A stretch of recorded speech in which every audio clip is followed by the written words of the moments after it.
Hi guys! Welcome back to my channel. For today's video, ituturo ko sa inyo kung paano mag-send ng pera to Smart Padala using your PayMaya app. Very convenient ito guys kasi hindi nyo na kailangan pumunta sa tindahan at maghanap ng may Smart Padala dahil gamit po mismo ang inyong phone at PayMaya app, makakapag-Smart Padala na kayo ng sobrang bilis lang. Ang kailangan mo lang ay ang mga sumusunod.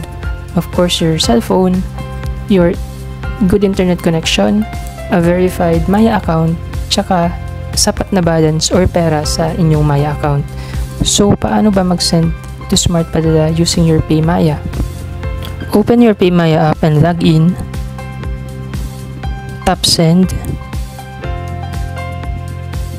Enter the 16-digit Smart Padala number. Dapat wala pong dash or spaces. Kung mapapansin nyo, mag-change yung account type to Maya Center. Kanina Maya lang yan, diba? Next, enter nyo yung amount, then tap continue.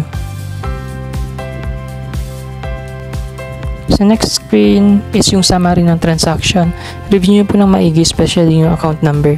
And take note na merong transaction fee. So yung transaction fee for sending money to Smart Padala through PayMaya is 1.5% of the amount sent. Halimbawa, if you send 1,000 pesos, yung fee niya would be 15 pesos and masya-charge yun sa sender. Pag okay na lahat, select nyo lang po yung send money sa baba. After nyan, meron kayong makukuha ang reference number at yun yung ibibigay nyo sa padadalahan nyo para maklean niya yung padala. Pwede nyo i-download na lang or i-screenshot yung reference at i-send sa recipient nyo. Meron din kayong marireceive ng text message for confirmation.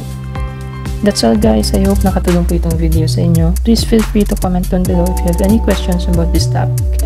Bye for now.